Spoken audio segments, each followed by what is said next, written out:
자, 사도행전 2장 우리 1절에서 3절의 말씀 보겠습니다. 사도행전 2장 1절에서 3절. 마침내 오순절 날이 이르렀을 때 그들이 모두 함께 한 곳에 모여 있었다. 하늘로부터 갑자기 급하고 강한 바람 같은 소리가 나더니 그들이 앉아있던 집안 전체를 가득 채우고 마치 불의 혀처럼 갈라진 것들이 나타나서 그들 각 사람 위에 임하니. 아멘. 사도행전 2장 1절부터 예수님께서 이제 제자들에게 말씀하신 성령의 강림, 성령의 강림의 역사가 이제 나타납니다. 제자들은 예수님 하신 말씀처럼 예수님의 승천 이후에 저들이 흩어진 것이 아니라 저들이 한 곳에 모여서 그들이 힘써 기도하며 예수님께서 약속하신 성령의 강림을 기다리고 있었습니다. 그래서 2장 1절에 보니까 마침내 오순절 날이 이르렀을 때 그들이 모두 함께 한 곳에 모여 있었다. 예수님께서는 제자들이 예수님 승천 이후에 바로 흩어져서 막 복음을 전하는 그러한 일을 하라고 하신 것이 아니라 먼저 성령의 강림, 성령께서 위에서부터 이제 오셔서 비로소 이 땅에 이제 교회를 세우시는 그러한 거룩한 역사를 이루실 것을 예수님이 말씀하시면서 제자들에게 모여서 흩어지지 말고 기다리라고 했습니다. 자, 드디어 오순절 날이 이르렀을 때, 성경에 보니까 오순절 날이 이르렀을 때 그들이 모두 함께 한 곳에 모여 있었다. 자, 교회는 벌써 이렇게 시작부터 교회의 가장 큰 특징이 뭡니까? 모두 함께 한 곳에 모여 있는 게 이게 특징입니다. 그러니까 교회는 그 무엇보다도 교회가 다른 그 어떤 것보다도 함께 한 곳에 모이는 게 가장 첫 번째예요. 교회가 아무리 선교 사역을 많이 하고 전도 사역을 많이 하고 교육을 많이 하고 그래도 일단 제일 중요한 게 뭡니까? 한 곳에 모여 있어야 돼요. 한 곳에 모여 있어야 예배도 되는 것이고 교육도 되는 것이고 교회가 하나님의 일을 하기 위한 준비가 되어지는 거예요. 근데 모이지 않으면 안 되겠죠.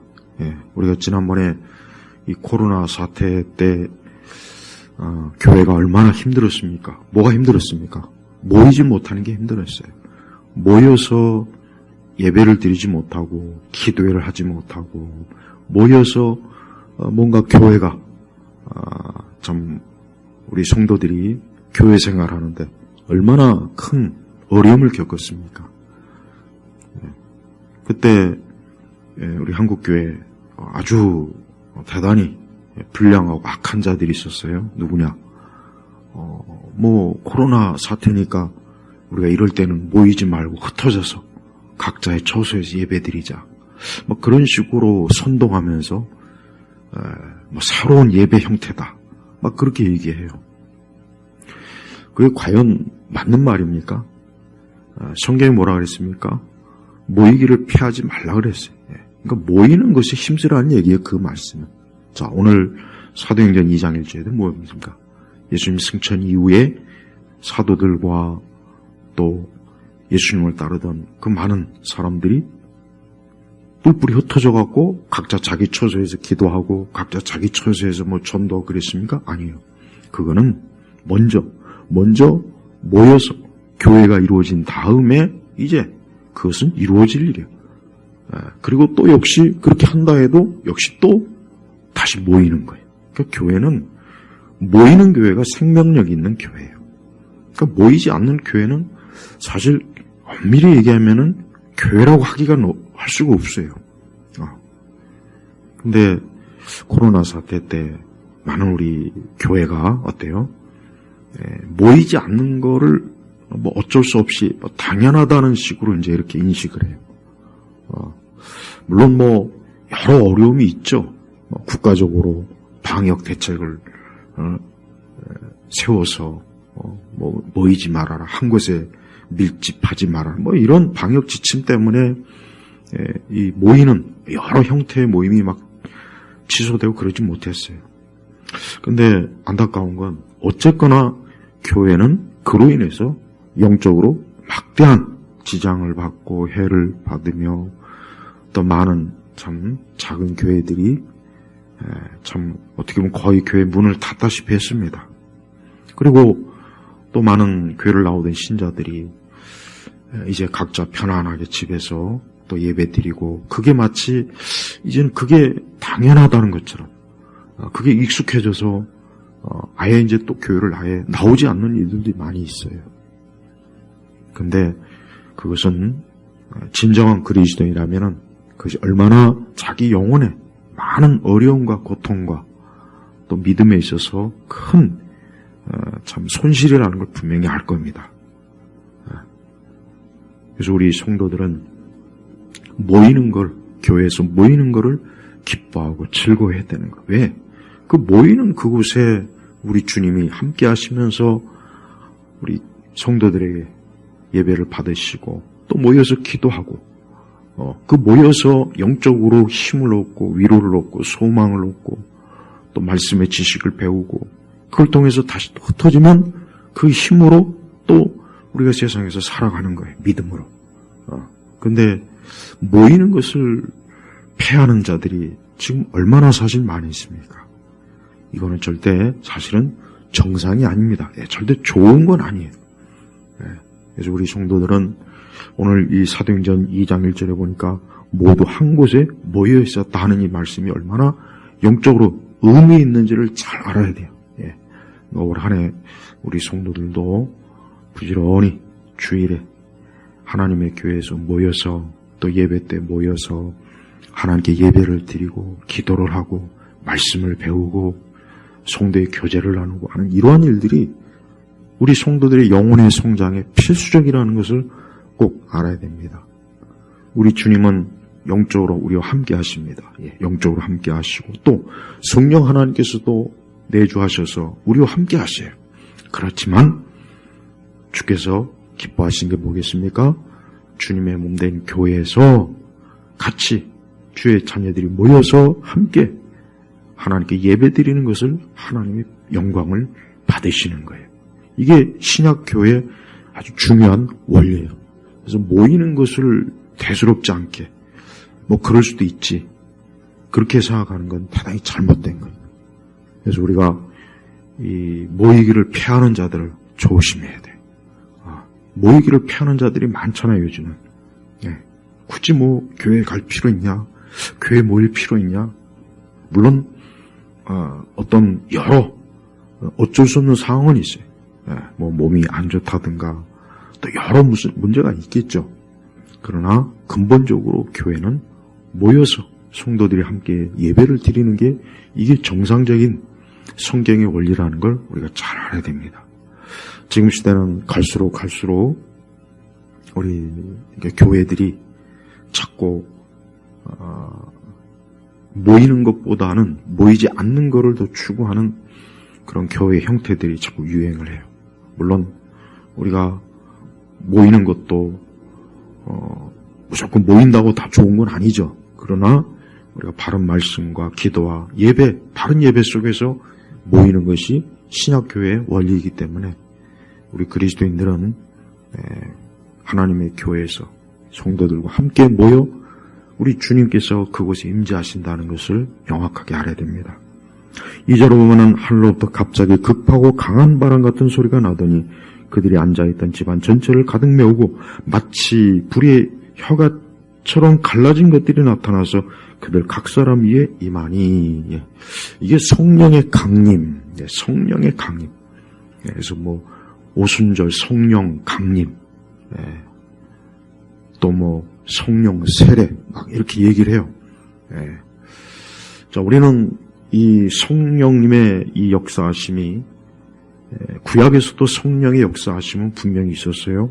그래서 구약에서 기름 부음 받은 선지자들과 왕들과 제사장들 다 성령의 기름 부음이에요. 또 구약의 하나님의 자녀들 다 성령에 의해서 저들이 하나님을 믿고 오실 예수님을 다 믿음으로 바라본 거예요. 그러니까 구약시대는 성령이 없다가 활동을 안 하시다가 갑자기 사도행전 2장에 와서 성령께서 활동하셨다.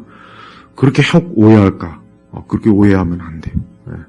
삼위일체 하나님은 구약과 신약 전체에서 하나님의 거룩한 구원의 사역, 구속 사역을 하나님이 계속해서 하고 있는 거예요.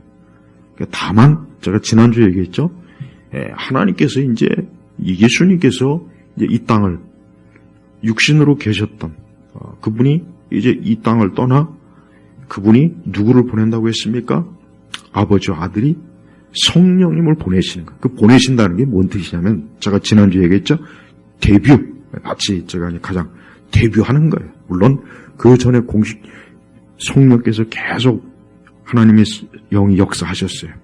그러다가 이제 본격적으로 교회, 그리스도의 교회, 신약 교회를 세우면서 성령께서 더 분명하게 어때요? 공식적으로 이제 임재하셔서 이 땅에 이제 교회를 돌보시고 교회를 이끄시고 복음을 전파하는 일에 능력을 주시고 지혜를 주시고 말씀의 지식을 주신 이 일을 이제 성령께서 공식적으로 한다는 것을 공개적으로 이제 드러낸 거예요. 그래서 이제는 유대인과 온 이방인들, 온 땅에 있는 모든 사람들에게 이제 복음을 전하는 일을 이제 성령께서 주도적으로 하시는 거예요. 우리 신약교회는 사실 성령의 사역이 중요합니다. 우리가 성령의 사역을 무시하면 안 돼요. 그래서 꼭 무슨 마치 오순절 은사주의자들만 마치 자기들이 성령님을 마치 무슨 소유한 것처럼 막 그렇게 생각하는 거예요. 그렇지 않아요. 성령님은 바른 말씀과 성례가 집행되는 그곳에 성령의 임재가 있는 거예요. 그러니까 참되게 예수 그리스도를 주로 믿는 모든 사람에게는 성령이 내주한다고. 성령이 내주하는 거예요. 그래서 우리 성도들은 누구나 할 것 없이 예수님을 믿는다면, 그가 예수님을 믿는다면 성령의 역사, 그러니까 성령이 내주한다는 것을 분명히 알아야 돼요. 그래서 성령은 진리의 영이에요. 그래서 하나님의 복음의 말씀이 증거되고 그 말씀이 선포되고 가르쳐지는 곳. 그래서 예배, 또 성례가 집행되는 그곳에 성령의 임재가 있는 거예요. 그러니까 성령은 거룩한 영이에요. 그에 반해 악령은 어때요? 악한 영. 성령은 거룩한 영이지만 악령은 악한 영이라고요. 그럼 악령의 역사는 어디 있겠습니까? 우리가 성령의 역사도 있지만 악령의 역사도 있는 거예요. 악령의 역사는 어디 있습니까? 이단, 사이비 이단. 지금 얼마나 많은 각 그 사이비 이단들, 저들도 예수에 대해서 얘기하고 성경 얘기하고 이런저런 교리를 얘기해요. 그들도 막 성경을 가지고 막 가르쳐요. 그러나 그들에겐 성령이 계신 게 왜? 성령 거룩한 진리의 영이시니까 참된 하나님의 말씀을 통해서 역사하시는 거예요. 그런데 그릇된 성경을 왜곡하고 거짓으로 가르치고 또 심지어 배교를 하는 곳에 거기에 성령이 있겠습니까? 거룩한 영이 거기에 있겠냐고요? 아니죠. 악령이 있는 거예요. 악령. 우리가 성령의 역사도 있지만 악령의 역사도 있구나. 이 악령의 역사가 다양한 형태로 나타나지만 대체적으로 어때요? 성경을 부인하고 예수 그리스도를 부인하고 또 하나님 말씀을 부인하고 교회를 부인하고 이게 다 사실은 악령의 역사인 거예요. 그래서 사도행전 2장부터 이제 본격적으로 성령의 역사가 나타납니다. 우리는 이 성령의 역사가, 성령의 강림의 역사가 얼마나 중요한지를 잘 알아야 돼요. 문명사, 그러니까 인류의 어떤 문명을 분석하고 가르치는 그런 문명학자들, 문명사학자들, 어떤 역사학자들, 이런 사람들이 보면은 인간의 어떤 문명의 어떤 발자취, 인간의 그런 것들을 책으로 많이 써내요. 뭐 예를 들면 호모 사피엔스라는 책, 굉장히 유명한 책이고, 그 다음에 또 제레미 다이아몬드의 총균세 같은 책, 제레미 다이아몬드의 총균세 같은 책, 그 다음에 또, 그 외에 이제 여러, 어떤, 문명의 충돌, 이런 책도 있고, 여러 책들이 많아요, 굉장히. 그런데, 이제 그런 책들이 어떤 인간이 어떻게 해서 이제까지 문명이 발전해 왔느냐, 어떤 다양한 분석을 참 합니다. 근데 한 가지 중요한 걸 저들은 알지 못해. 뭐냐? 사실 인간이 진정한 문명, 인간이 정말 진정으로 문명이라고 말할 수 있는 것은 언제부터입니까? 저는 성령께서 이 땅에 교회를 세우시는 그날부터 저는 어떻게 보면 진정한 문명의 역사가 시작됐다고 저는 생각해요. 예를 들면 이 총균세도 그렇고 호모 사피엔스도 그렇고 그래요. 다양한 이게 다 이제 진화론적인 관점의 인류의 문명을 쭉 정리를 했어요. 근데 조금 더 기독교, 교회, 우리가 이 서구의 문명도 그렇고 20세기 근현대 문명도 그렇고 교회가 얼마나 인간의 지적, 물질적, 정신적 또 인간이 살아가는 데 필요한 그 무수한 좋은 것, 선한 것들을 얼마나 많이 이 교회, 성경에서, 우리 기독교에서 거기서 다 나온 열매들이란 말이에요. 근데 그런 것들은 쏙 빼놔요. 전혀 그런 것들을 다루질 않아요. 그러니까 마치 인간이 문명을 이룬 게 인간의 지식과 능력과 지혜와 노력과 또 뭡니까? 진화의 산물이냐. 다 그렇게 문명사를 그렇게 이제 가르칩니다. 그러니까 대학에서도 그렇게 가르치고 학교에서도 기본적으로 그렇게 가르쳐요. 그러나 그게 과연 맞습니까? 여러분 유명한 영국의 역사학자 토인비는 분명히 그랬어요. 이 사도 바울이 우리가 사도행전에서 보면 알겠지만 사도 바울이 처음에 아시아로 가려고 했다가 다시 서쪽으로 그가 꿈속에서 마게도냐 거기서 섬짓하는 그래서 그가 아시아에 가려고 했던 그 복음의 발걸음을 돌렸단 말이에요. 그러니까 토인비는 그 사도 바울의 한 걸음이 서구 문명을 일으켰다. 맞아요. 그게 맞는 말이에요. 그래요. 만약에 바울이 아시아 쪽으로 복음을 전했으면 오늘날 중국이나 일본이나 동남아시아나 우리 나라 이쪽이 지금은 기독교 문명의 그 꽃이 활짝 펴서 이쪽이 엄청나게 인류사의 문명을 주도했을 거라고요. 근데 바울은 서쪽으로 마게도니아 쪽으로 그래서 그쪽으로 가서 결국은 오늘날 유럽과 미국 거기가 어때요?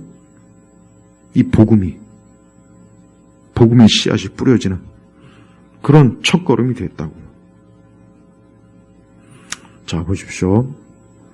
우리는 인간이 아까 제가 이제 문명에 대해서 얘기했어요. 인간이 자기 스스로의 어떤 지식과 지혜와 노력과 또 심지어 진화의 삶을 유발 하라리 같은 이 사람은 아예 인간에 대해서 그냥 거의 그냥 동물로 봐요. 동물. 그냥 인간의 분석하는 거 보면 그냥 동물이에요. 동물. 조금 더 나은 동물.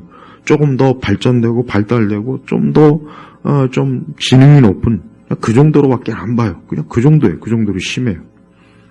그렇지만 인간이 과연 그런 존재입니까? 아니에요. 인간은 하나님의 형상으로 지음을 받았어요. 하나님이 만든 거예요. 하나님이 흙으로 만들었다고요. 그리고 그 속에 하나님의 형상을 담았어요. 동물하고는 또 다르죠. 동물하고는 달라요. 그리고 그 인간이 어때요? 지식과 지혜와 문명을 구축했어요. 그러나 성령께서 이 땅에 교회를 세우시고 이곳에 강림하시는 그 순간부터 인간은 그 성령에 의해서 교회가 세워지고 그 교회를 통해서 어때요? 이 세상은 얼마나 좋아졌지 않습니까? 좋아졌다고요. 그리스 로마 문명이 아무리 호화찬란하다고 해도 얼마나 말도 안 되는 야만적이고 아주 좀 잘못된 풍습, 관습과 법들이 무수하게 많았어요. 근데 그런 모든 것들을 개선한 게 그 원인이 뭡니까? 기독교예요, 기독교. 여러분, 게르만 민족, 그 다음에 서쪽으로, 프랑스의 골족, 그 다음에 영국 저쪽에 브리타니아, 그 다음에 북유럽 바이킹, 예? 또 남쪽도 마찬가지고. 다들 뭡니까? 야만인이에요, 야만인. 그들 역시 그냥, 이런 말로 다 할 수 없는 참혹한 관습과 풍습을 가지고 어둠에 쌓였던 사람이에요. 그리스 로마 문명이 아무리 위대해봤자야 지금 우리 기준으로 보면은 거기에 뭐가 있습니까? 거기에 무슨 인권이 있습니까? 어린아이들을 존중합니까? 그러니까 우리가 보편적으로 지금 알고 있는 인간이 가지고 있는 이 많은 어떤 정신적, 지적인 그 많은 풍부한 좋은 것들이 다 어디에서 나왔습니까? 성경, 기독교에서 나온 거예요. 그런데 그런 문명학자들은 이런 것들은 쏙 빼놓고 마치 인간이 스스로 진화적 관점에서 계속해서 발전된 유인원에서 어쩌고 저쩌고 서로 경쟁 관계에 있다가 사피엔스, 그러니까 그런 내용들을 보면은 조금도 거기 하나님에 대해서, 성경에 대해서 거의 없어요. 없다고요. 우리 기독교인들이 오늘 우리 사도행전 2장에 보면은 이것은 이제 하나님께서 이제 교회를 세우시고 이제 그 성령께서 주님 오시는 그날까지 이 교회를 보호하시고 보존하시고 지키시고 또 이 교회가 이 복음을 전하는 일을 통해서 수많은 영혼들, 멸망해가는 수많은 영혼들을 건지고 하나님 나라로 이끄는 그런 놀라운 하나님의 거룩한 일이 진행이 돼요. 우리는 이와 같은 이 교회에 주신 하나님의, 그러니까 교회를 세우신 하나님의 은혜와 사랑도 놀랍지만 또 어때요? 이 땅에 수많은 사람들이 결국은 성령께서 교회를 세우셔서 그로 인해서 얼마나 많은 혜택을 사람들이 봅니까? 병원, 대학, 학교, 문자, 어떤 지식, 이걸 기독교가 아니었으면 이와 같은 것들이 누가 이런 것들을, 그 어느 다른 종교가 이와 같은 것들을 세웠겠어요? 아니에요. 없단 말이에요. 영향을 주지 못했어요. 우리나라도 여러분 이 복음이 들어와서 교회가 세워져서 학교, 근대 학교, 교육 이런 것들 다 선교사들이, 심지어 이 한글조차도 선교사들이 이 성경을 번역하는 과정 속에서 이 한글의 우수성을 알고 한글 보급에 선교사들이 앞장섰어요. 그런데 우리나라 교육 과정에서 교회가 한 이 놀라운 일들을 어디 제대로 언급이나 합니까? 하지 않잖아요. 그러니까 이 세상은 하나님으로 인해서, 교회로 인해서, 성령의 강림으로 인해서 무수한 혜택을 봤다고요. 많은 혜택을 봤어요. 그런데 조금 더 거기에 대해서 언급을 안 해요. 우리 그리스도인들만이라도 이 성령의 강림이라고 하는 것은 특별히 상절에 보니까 마치 불의 혀처럼 갈라진 것들이 나타나서 그들 각 사람 위에 임하니, 우리가 이 사도행전 2장의 이 성령의 강림은 이제 단회적인 거예요. 이게 한 번 있는 거예요, 한 번. 또다시 어떤 성령의 강림이 또 있거나 그렇진 않아요. 예. 그래서 우리는 성령의 충만과 성령의 강림, 이걸 좀 구분을 해야 돼요. 그러니까 성령님께서 오늘 이 사도행전 2장 1절, 2절부터 3절까지 이 역사는 단 한 번 있는 거예요. 한 번 있는 거예요. 또다시 반복되는 게 아니에요. 그러니까 이 어떤 오순절 은사주자들은 이 사도행전 2장 2절 3절의 이 사건을 계속해서 반복한다고 가르치죠? 아닙니다. 우리는 성령의 충만함과 성령의 강림을 잘 구분해야 돼요.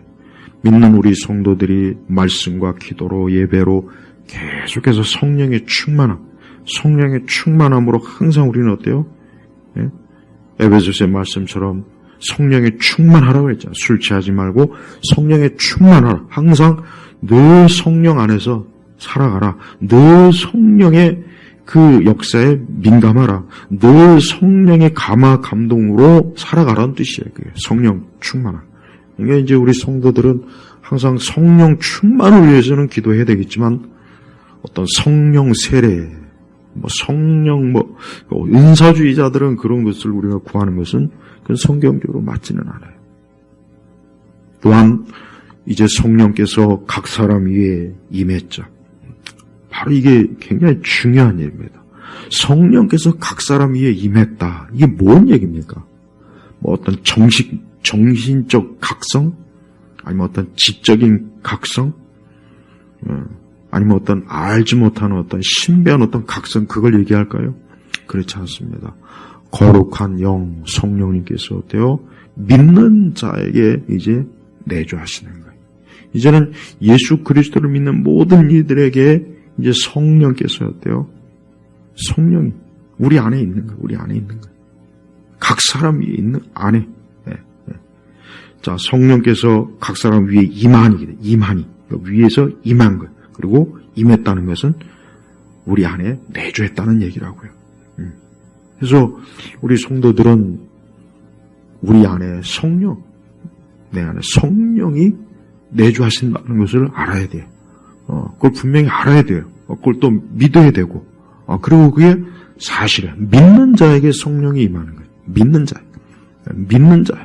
믿는 자에게 성령께서 임해 주시는 거예요. 그러니까 성령은 어떤 우리가 성령님을 우리 마음대로 이리저리 명령을 하거나 우리가 성령을 주거나 그럴 수가 없어요. 성령께서는 임의로 주권적으로 어떤 사람에게 임해. 그래서 그 사람이 진리의 복음을 믿고 받아들이도록 예수님을 믿도록 이끌어 주시는 거예요. 그리고 인간은 성령님의 내주하심으로 그는 이때요. 그는 하나님의 자녀로서의 이제 권세가 주어지는 거예요. 성령이 임한다는 것은 뭡니까? 그럼 귀신 들린다는 뜻이 아니에요. 아까 얘기했죠. 어떤 신비적인, 어떤 영적인 아니면 무슨 지적인, 철학적인 이런 각성, 그게 아닙니다.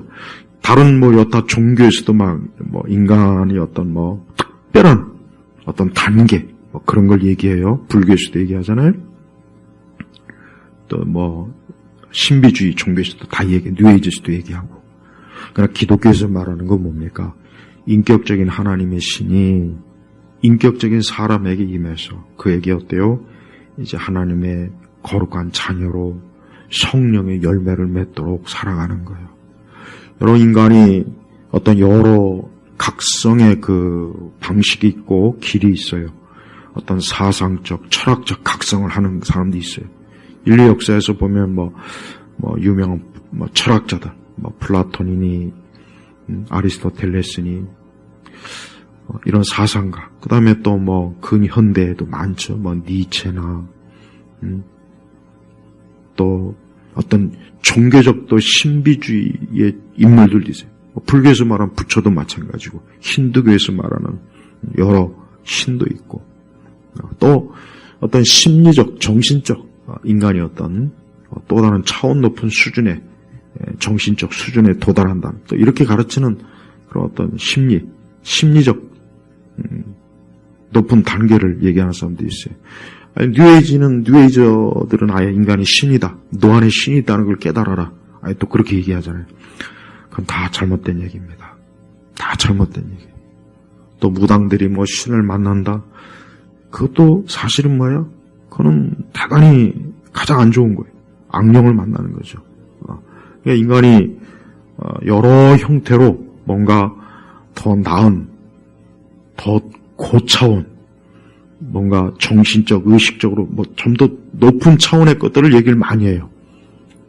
그리고 사람들은 막 그걸 기대하면서 명상도 하고 수양도 하고 기도도 하고 막 도를 닦고 자기 나름대로 어떤 철학을 열심히 공부해서 어떤 철학적 이상향을 경지에 도달하려고 해요. 근데 여기서 성령이 임하는 것은 그거하고는 전혀 다른 거예요. 그런 것 갖고는 다른 거예요. 그런 것들은 인간을 조금 더 나아지게 할 수가 없습니다. 진짜 인간을 나아질 수 있게 하는 건 뭡니까?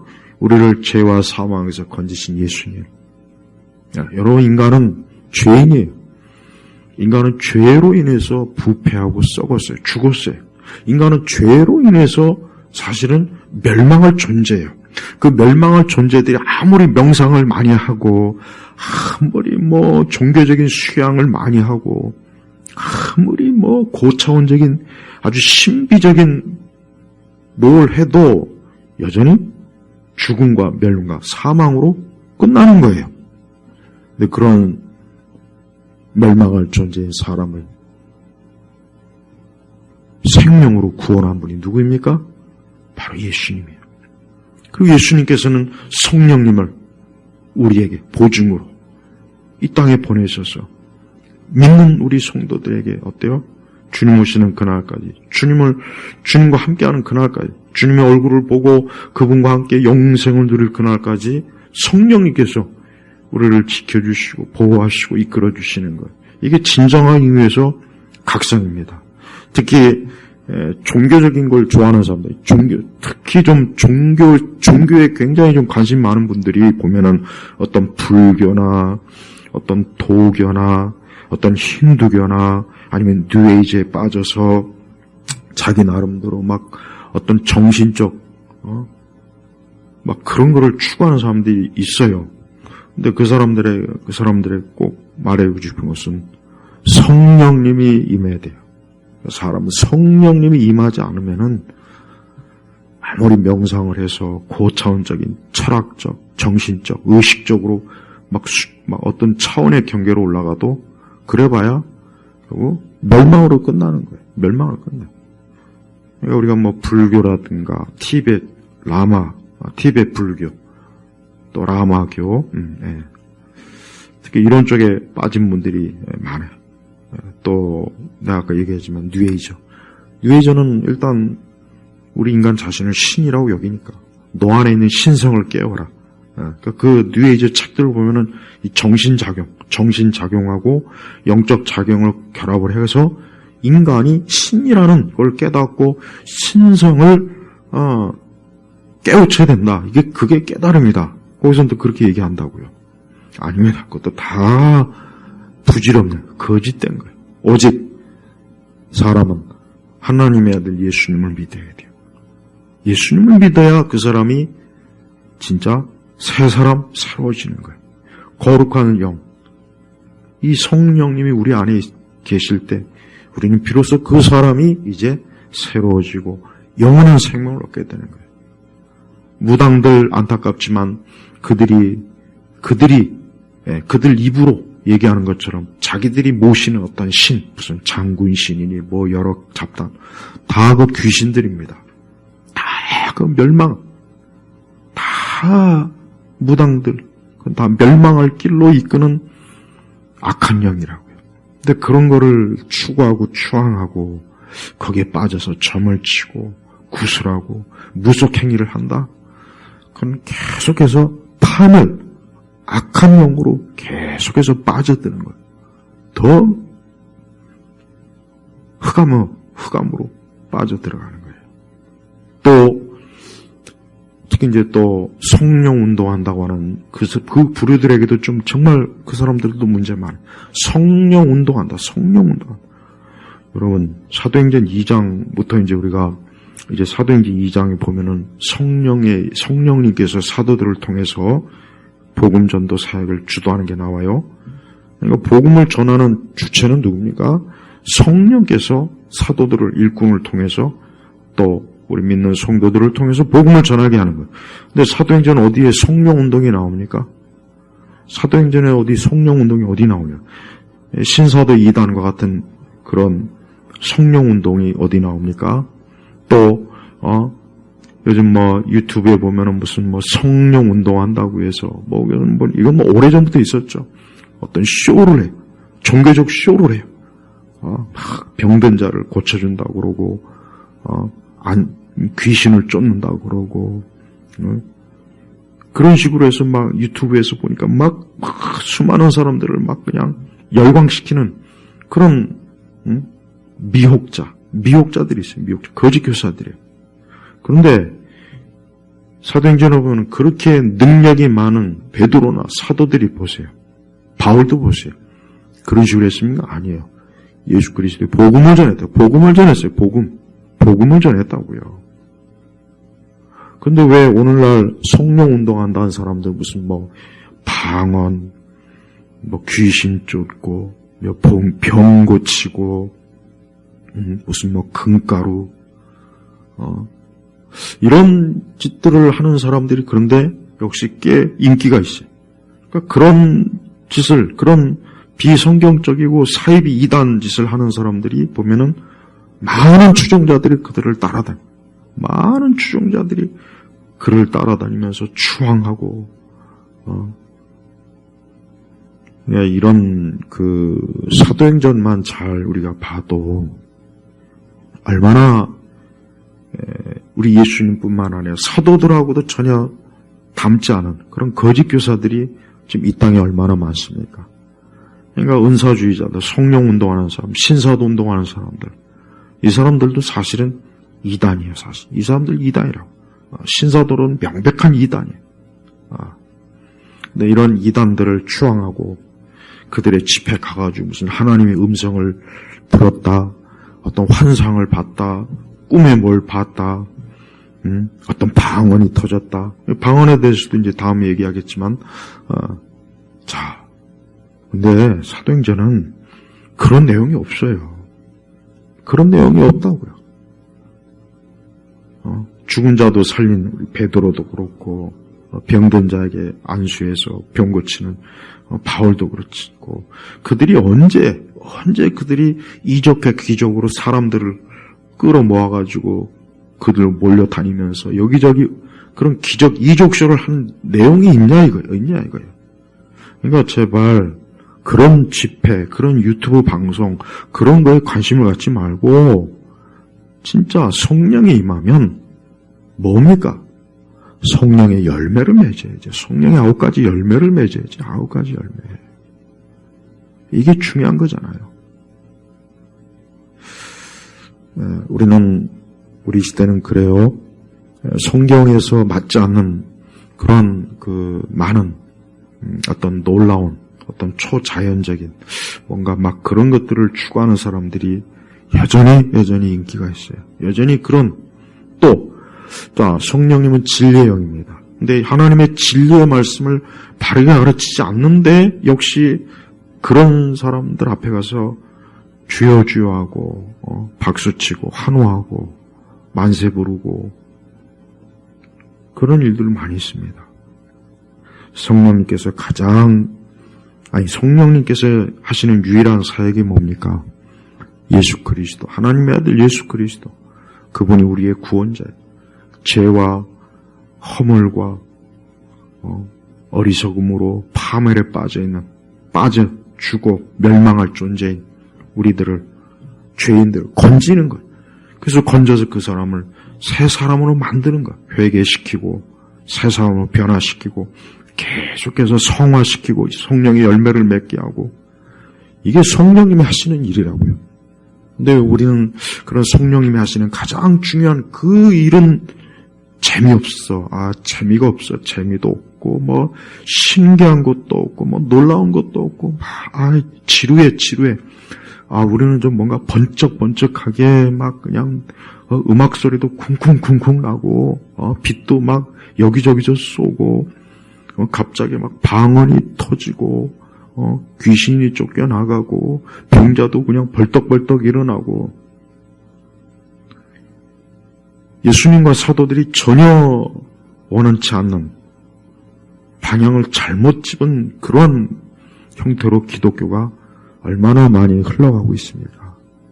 오늘 다시 한번 여러분 이 말씀을 이제 앞으로 사도행전 본격적으로 계속 드러날 텐데 결국은 사도행전의 내용이 뭡니까?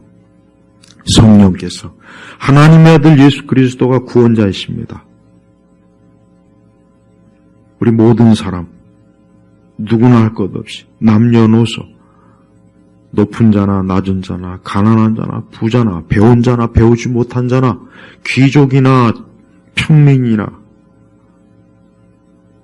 아픈 자나 건강한 자나 남자나 여자나 노인이나 어린아이나 인간은 멸망한다는 거예요.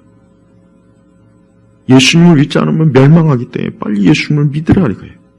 유대인이건 헬라인이건 그리스인이건 국적이 어느 민족 어느 종족이든 간에 인간은 그 아담의 죄로 인해서 멸망하니까 빨리 예수님을 믿으라. 이게 사도행전의 메시지의 핵심이라고요. 교회도 마찬가지예요. 교회가 왜 이 중요한, 이 유일한 진리를 왜 자꾸 외면하고 다른 것들을 화려하게 포장해서 사람들을 미혹하고 현혹하고. 그래서 앞으로 이제 사도행전 보면 알겠지만 하나님의 음성 듣기, 예언하기, 특히 방언, 방언한다, 꿈의 계시를 받았다, 이런 온갖 잡다한 것들, 귀신을 쫓는다, 병을 고친다, 이런 온갖 잡다한 것들이 얼마나 영적 쓰레기인지를 이 사도행전은 명백하게 보여주는 거예요. 그러니까 그런 쓰레기들에게 교회가 관심을 기울이니까 정작 하나님 말씀을 왜곡한 이단들이 활개를 쳐서 이리와 늑대처럼 수많은 영혼들을 이단으로 끌어모으잖아요. 그러니까 교회가 제발 이상한데 관심 갖지 말고 오늘도 예수 그리스도가 나의 구주이십니다. 나는 죄와 사망으로 멸망한 자입니다. 그런 나를 예수님이 구원하셨습니다. 예수님 믿는 내게 성령께서 임하시고 나는 이제 새 사람이 되었습니다. 그래서 그 새 사람이 이 땅에서 성령의 열매를 맺으면서 자기가 있는 영역에서 새 사람으로 그가 살아가는 거예요. 이게 기독교의 가장 큰 열매요. 이게 기독교가 드러내는 가장 존귀한 진리입니다. 오늘 이 말씀을 듣는 우리 모든 성도들이 특별히 성령 충만하기를 기도하고 특별히 성령의 9가지 열매를 맺기를 간절히 기도하십시오. 많은 그리스도인들이 성령의 열매가 없으면서 그 성령의 열매는 없으면서 자기를 의롭다 여기고 자기는 마치 죄가 없는 것처럼 처세를 하고 누군가를 정죄하고 미워하고 그런 사람들이 그리스도인이다라고 스스로 자랑하는 거 보면은 저 사람들은 성령이 아니라 악령이 있는 게 분명하다. 이 생각이 듭니다. 우리 스스로도 우리 자신을 살펴서 우리가 무슨 성령 세대, 성령 충만, 방언 그런 거 자꾸 밝히려고 하지 말고 우리가 성령을 임하면 복음을 바르게 믿고 성령의 열매를 맺는 자로서의 그게 있어야 그 사람이 그리스도인인 거예요. 우리 예일교회 성도들이 그리스도인으로서 우리 자신이 성령의 충만함, 늘 성령의 충만함으로 우리가 살아가시길 주의 이름으로 축복합니다. 하나님 아버지, 오늘 주의 이 말씀이 듣는 모든 이들에게 성령이 임하고 성령이 내주하고 예수님을 구주로 믿으며 성령의 열매를 맺는 하나님의 크나큰 은총을 베풀어 주옵소서. 예수님의 이름으로 기도합니다. 아멘.